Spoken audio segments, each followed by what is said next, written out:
Hello everyone, and welcome to Nute Plays Valkyria Chronicles. This is episode 1. I am your host, Nute, and this is going to be a very enjoyable playthrough.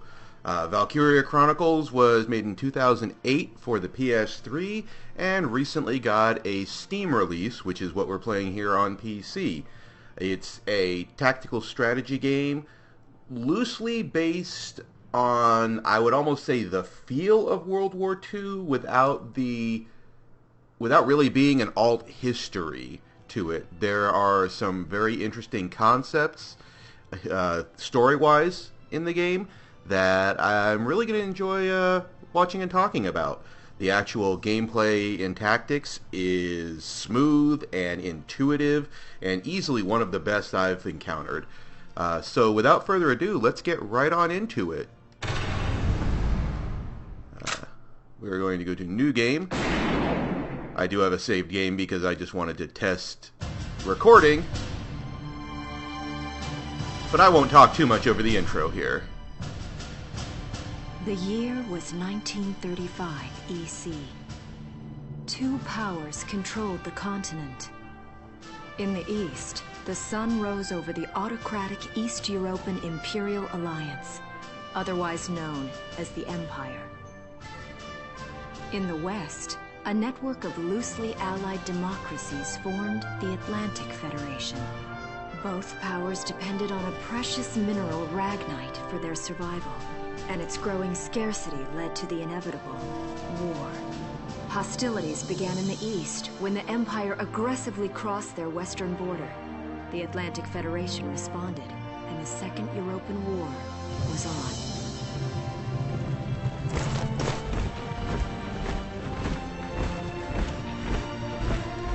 The Empire, with its vast military superiority, struck hard, gaining ground in early victories and putting the Federation on the defensive. Emboldened by their progress and momentum, the Empire set their sights beyond the borders of the Federation. In neighboring Gallia, a peaceful principality along the sea, they found their next victim. Gallia had long maintained its neutrality in the tensions between the two superpowers. But the rich stores of ragnite under the Gallian soil proved too tempting for the Empire. It amassed troops along the eastern border and invaded with all the force of an avalanche. Prologue. Gallia to arms. Alright, we got ourselves that set the scene. You'll notice that the menu, as the story progresses here, is actually told in the form of a book. We don't have access to those options on the right-hand side yet. We will later in the game. But it gives us kind of a background that this is a war of resources.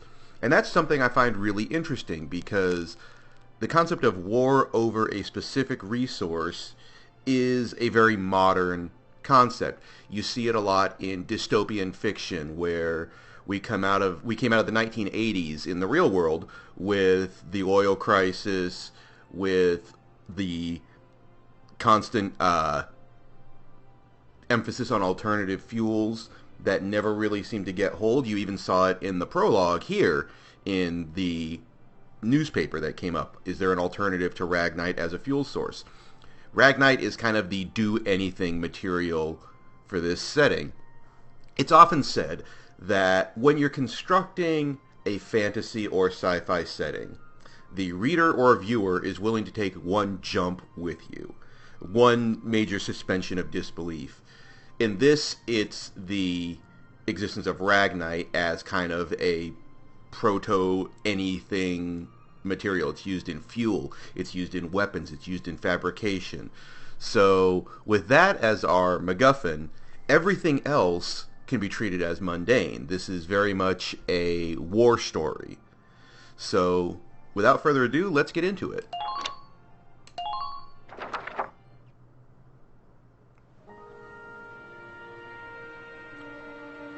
March 1935. Outside the Gallian border town of Brule. See, it's wonderfully picturesque here. vaguely, Residents are leaving the town before the invasion, headed inland towards the capital. It looks to be kind of 1920s, 1930s European style of dress, with a bit of modernity there. I haven't been down this road in years. It really hasn't changed very much.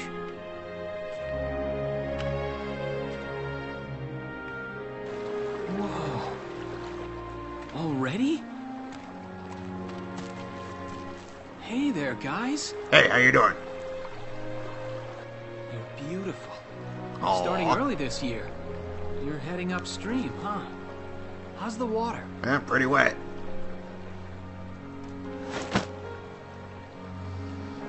Our hero and his strangely anachronistic messenger bag are rather talented at sketching fish. He seems to be a skilled naturalist. Oh, he also Freeze. seems to be held at gunpoint. Put your hands in the air. Slowly.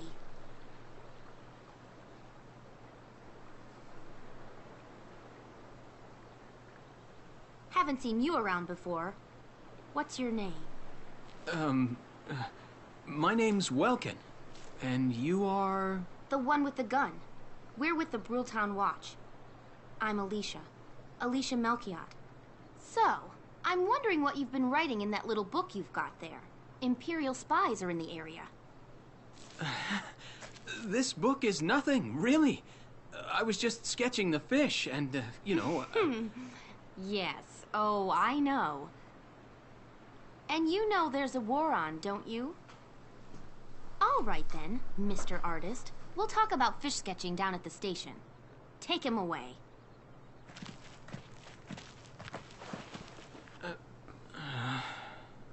Thanks, fish. You're welcome.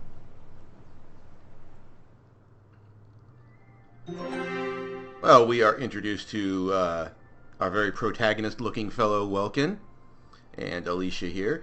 As you can see, you can go back and view these little sub-chapters as it goes on. Got the prologue, our first bit here. I love the framing of this menu, just the interface design as a book, because this is telling a story. So we're going to go to the next scene here, the Imperial attack.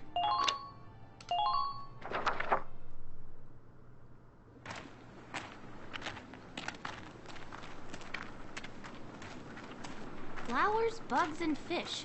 You're not bad with a pen, are you? I have to say, they're really very good. Thank you.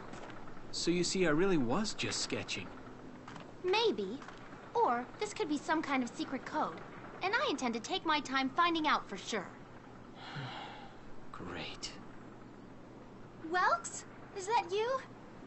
Isara! Oh, your timing is perfect. What have you gotten yourself into now, Welkin? Wait. Don't you live at the old general's house? That's right. I'm General Gunther's daughter, Isara. You do know everyone's supposed to evacuate, right? Yes, I'm aware of that. My brother's here to help me move to the capital, but that may be difficult. I mean, unless you're willing to let him go, that is. Huh?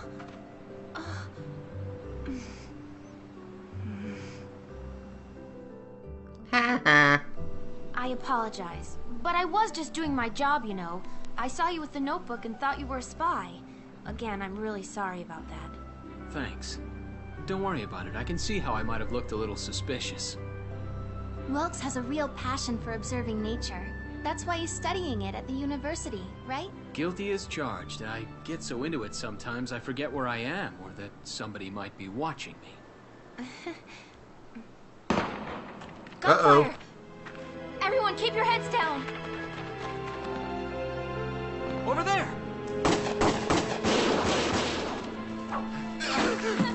Come on!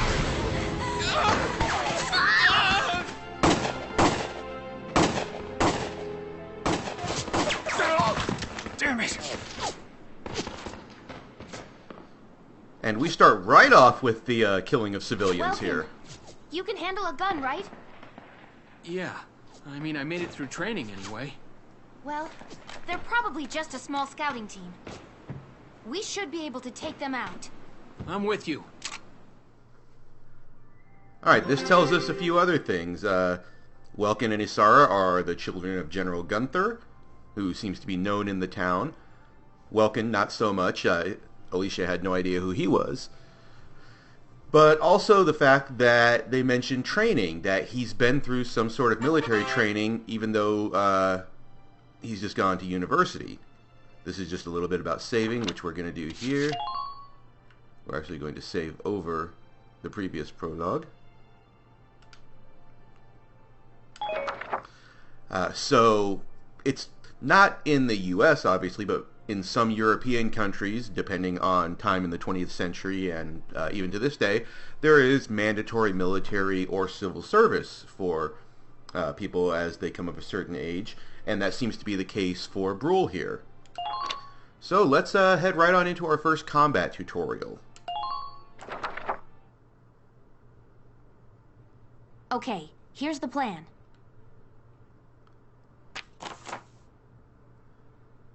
Okay, this isn't voiced, but this gives you the intro to the specific skirmish or scenario you're running up on. I really love the old style maps and photographs and everything you've got here that give it a very grounded period feel. Even though it's an alt history, it's placed firmly in 1933, which...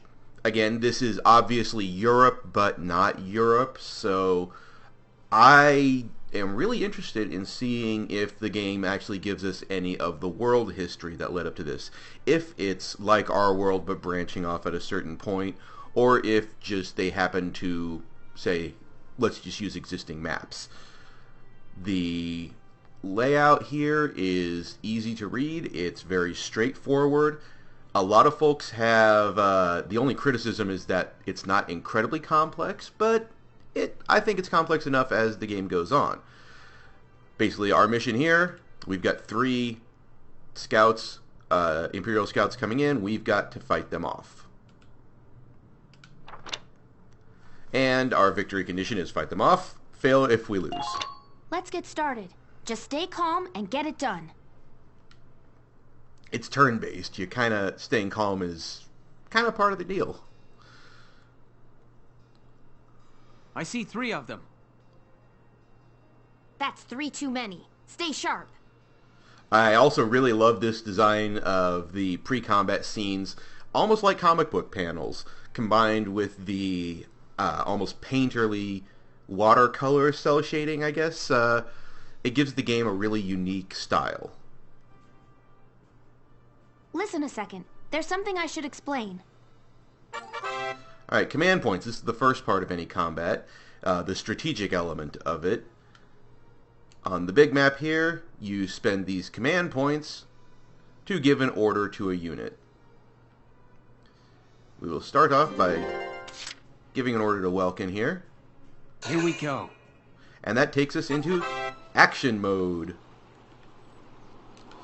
Where moving around uses our action bar, and in almost every case you get 1 attack per movement, per command point you spend. So we're going to run on up to these sandbags here. Looking around does not cost AP, so...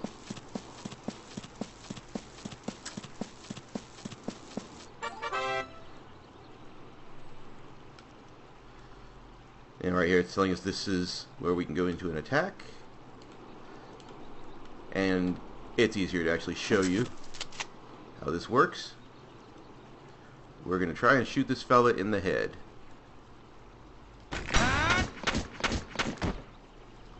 See? That wasn't so hardly done. About ending an action. If you run out of AP, obviously you're done. And you can go on to the next unit. But Welkin's still got quite a bit of AP here, so we're going to run him up. It's going to tell you about cover. You know, basically how to use sandbags and things of that nature. You can't be headshot if you're ducking behind a sandbag, so... We're going to go ahead and run up to the rock here. And Welkin here. That's going to reserve some AP for him for the next time we activate him.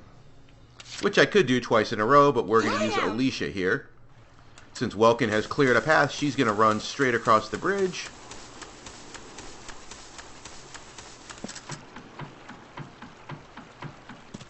Past Welkin and into cover behind these sandbags. Let me break the little map there. Alright, oh, she actually got hit. Now, can she pull off a headshot here on this fella? It's possible, so let's see. Please hit. Yeah! Alright.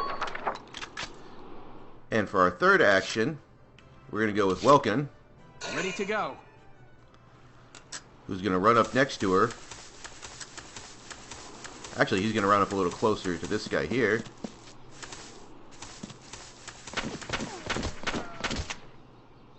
And see if he can't get him. Alright.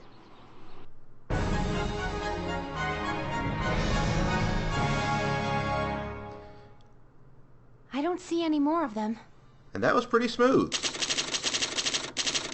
Alright, for finishing it in one turn, we got an A rank. You get higher ranking depending on how long it takes you to finish. You can try beating it in one turn by straight up kamikazing your guys. I don't recommend that.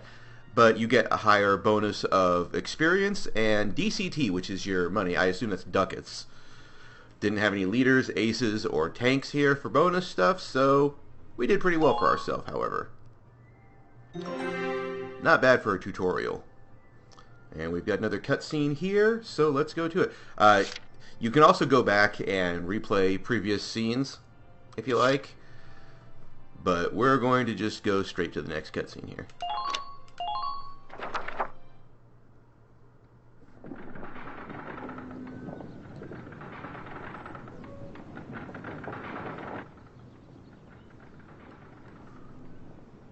Kind of that pensive after combat. There's no other sign of the enemy. Good.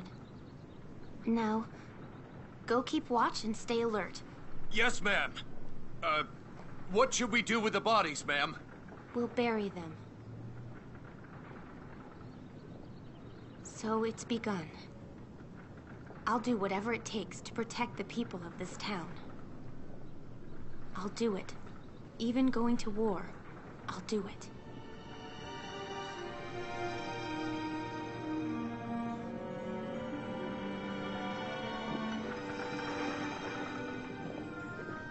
What are those? Seeds from the lion's paw. It blooms white, small, simple, and strong. I want to be able to remember, once the war is over, that it wasn't all just people killing people. That even in war, there was also new life. On the 15th day of the 3rd month of the year 1935, the Empire began its assault in earnest. A formal declaration of war was made upon Gallia. Though it was only a small front in a massive continental assault, what followed would prove that a tiny nation could best a military giant. These events would tell a story of tragedy hidden in the mists of time. A story of courage and of trust, of persecution and hate, and of love blooming even through the flames of war. What follows is a record of this conflict and of those who fought, lived, and died.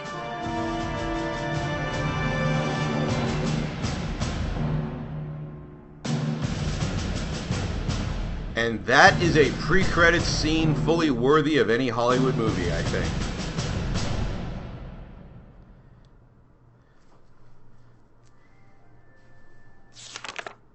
Chapter 1. In Defense of Brule. Alright, so we've established a number of things here. that, I mean, we've got our setting really firmly established in that prologue.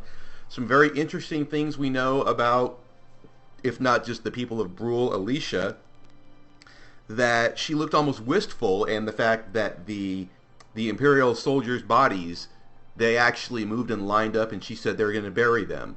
It really gives a lot of humanity to the character, and she's someone who's town militia, like a volunteer sheriff of sorts, and is willing to go to war, despite having what appear to be somewhat pacifistic, not really anti-violence, because she's obviously willing to carry a gun, but she's not a hawkish figure. Welkin is obviously a non-combatant, despite being a general's son. He's off at university studying nature. Isara we'll learn a little more about as this goes on. But we're going to go ahead and save our game here. We'll just keep overwriting this save because we're fine. And we will end the first episode here. We've run for about a little more than 20 minutes. I'm going to try and keep these episodes between 20 and 30 minutes so they're easy to record and easy to watch. This has been episode 1 of Nute Plays Valkyria Chronicles. If you enjoyed this video, I'd appreciate it if you clicked on the like button. And if you want to see more of these, go on and subscribe. For other gaming-related videos and writing, including my Nute Plays Fallout 4 videos, head on over to Tumblr and check out the Indestructiblog. The link's in the video below. Thanks for watching. We'll be back soon, and as always, have a good one, everybody.